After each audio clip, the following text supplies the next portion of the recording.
Y ampliamos este tema con nuestro invitado. Le doy la más cordial bienvenida a Jorge Gobea, director del Servicio Nacional de Fronteras, que nos acompaña esta mañana justamente para conocer los detalles de las últimas situaciones que se dan, pero sobre todo los resultados también de esta última reunión que han tenido las autoridades del Ministerio de Seguridad y de Migración con las autoridades de Costa Rica. Bienvenido, señor director, a nuestro informativo. Buen día. Buenos días, Castalia.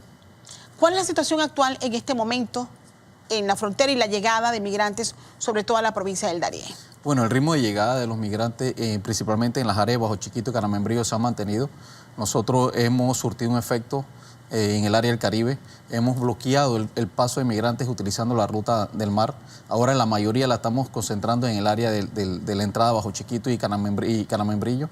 Para nosotros es importante que las rutas sean desestimadas. Hemos estado atacando el crimen organizado. Ese grupo organizado criminal, esa entidad que se ha encargado de promover a Panamá como una ruta segura, es el objetivo de nosotros. Y eso es lo que estamos haciendo. Los números se han mantenido. Sabemos que es una época de invierno difícil. Ahora mismo los ríos están muy crecidos. Esperamos un incremento en las fatalidades del migrante, producto de la cantidad de agua que está lloviendo ahora mismo. La ruta se ha hecho más peligrosa, hay mucho más lodo, es mucho más difícil transitar. Por eso tenemos una pequeña fluctuación en los números, pero sabemos que hay gente represada en el camino y estamos preparándonos para la espera de ellos. O sea, las lluvias hacen que los ríos crezcan, disminuye el ingreso de migrantes. Sin embargo, ustedes esperan, una vez mejor el clima, que aumente el número de migrantes que están entrando en este momento. Lo que hace el clima es hacer más lento el paso del migrante. El migrante va a ingresar, pero va a ser más lento su llegada a los puntos de recepción que nosotros tenemos apostados en el área del Darién, en las áreas protegidas del Darién. Y entonces lo que hace es que poco a poco vayan llegando. Ellos tienen que esperar que los ríos bajen para poder ellos cruzar, porque el río es la ruta de ellos. Ellos no tienen otra ruta que no sea guiándose por el río. Panamá está haciendo un esfuerzo para evitar que la ruta siga siendo una especie de paquete turístico que le están vendiendo a madres como las que tuve la oportunidad de entrevistar en Paso Cano y le dijeron que la ruta era difícil pero no peligrosa, y que nunca imaginaron que iban a arriesgar la vida de sus hijos como lo hicieron en esa travesía. Pero la gente sigue llegando. O sea, ¿por qué la gente sigue llegando pese a los esfuerzos de Panamá, de organismos internacionales, de señalar cuán peligrosa es ese recorrido?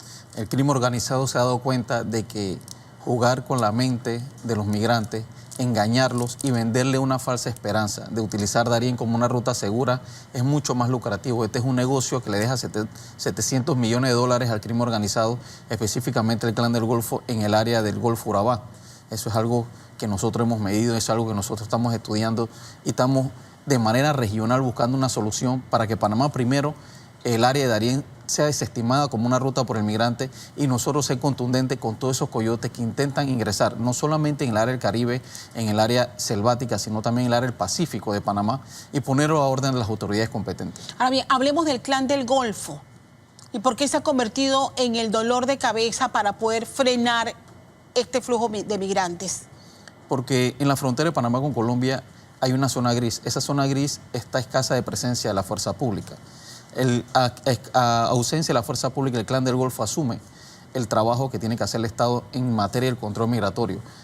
Cuando el migrante entra a Panamá, lo primero que se va a encontrar con son patrullas del Servicio Nacional de Fronteras y que nosotros evitamos que sean coyotes los que guíen a los migrantes, que los exploten o que haya una actividad criminal en la ruta. Esa es la diferencia.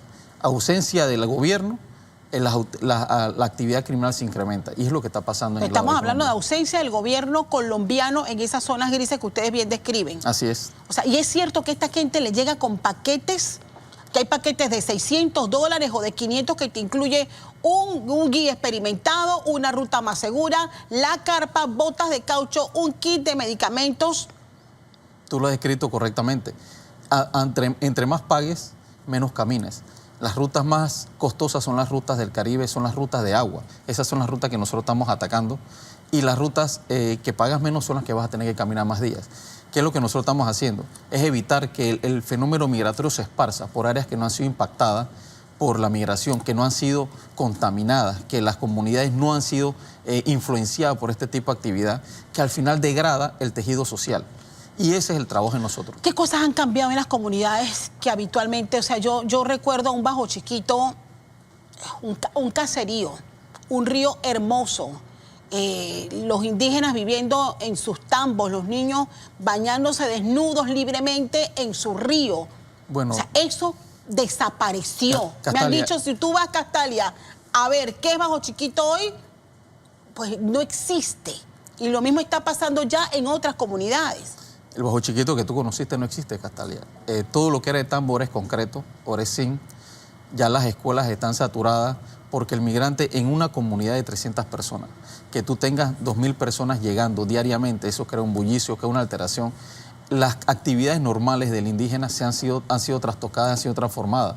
El indígena que hace 10 años sembraba plátano y cosechaba aguacate, ya ahora se dedicó exclusivamente a la migración.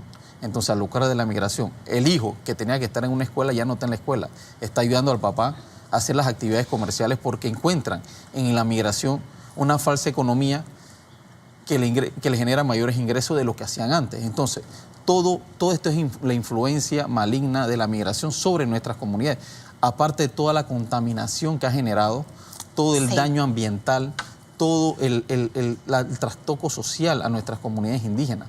Ya nuestros indígenas que tuvieron que haber aprendido a sembrar plátanos ya no lo hicieron. No lo hicieron. Las plantaciones de aguacate fueron descuidadas.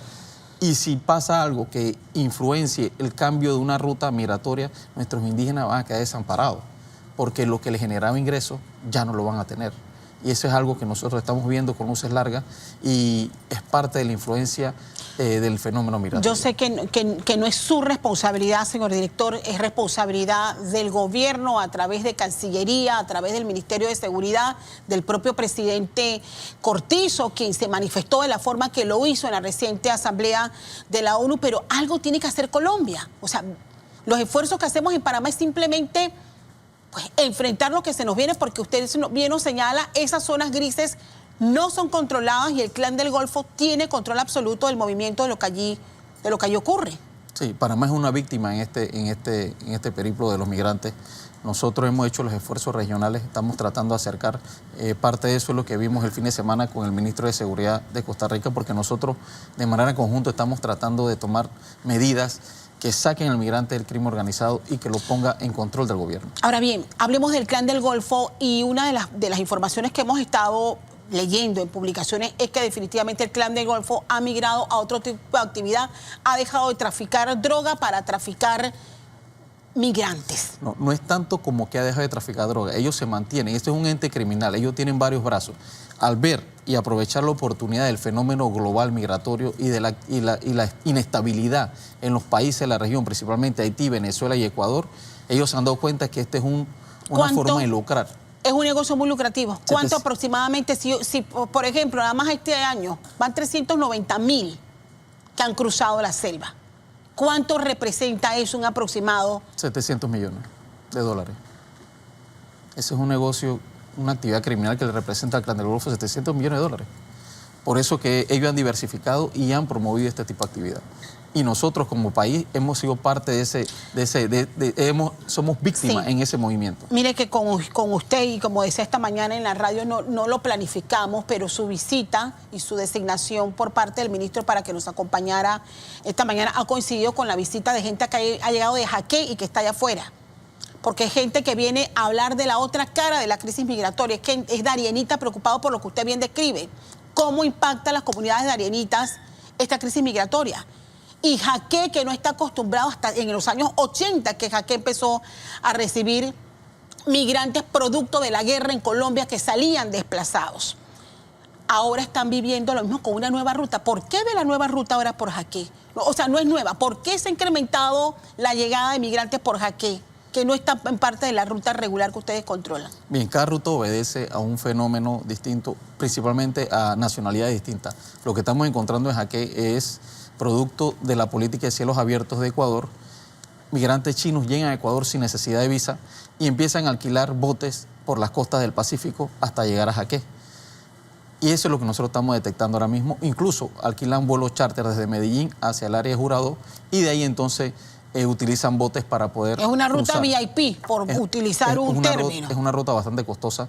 Lo que nosotros estamos tomando medidas junto al Servicio Nacional de Migración para ver cómo, así lo estamos haciendo en el Caribe, desestimar las rutas panameñas como una ruta. ¿Y cómo lo sacan de allí una vez llegan a Jaque? Jaque, tomando en cuenta de que ahí o sales por la boca de Jaque o sales en helicóptero. Tienen que salir por la boca de Jaque. Tienen que salir en los botes artesanales y en las rutas de cabotaje que hay en el área. Hasta hacia Piña. Hacia el área de Puerto Quimba. Bueno, director, le agradezco muchísimo venir con nosotros a hacer este balance. Nosotros seguimos pendientes de estas reuniones. ¿Y qué se acordó con Costa Rica? Bien, lo que viene con Costa Rica es una visita presidencial en el mes de octubre. Nosotros estamos allanando acciones operativas conjuntas, principalmente en el área de Paso Canoa. Nosotros tenemos dos fronteras muy complejas, totalmente distintas, y tenemos que tomar medidas puntuales para el fenómeno migratorio y cómo se comporta en cada una de ellas. Y eso es lo que estamos haciendo ahora mismo. Pronto se anunciarán qué medidas vamos a tomar. Y lo importante es que nosotros estamos velando que la influencia de la migración salga de las comunidades. Quiero agradecerle Jorge Luis Gobea, director del Servicio Nacional de Fronteras, esta mañana con nosotros. 6:40.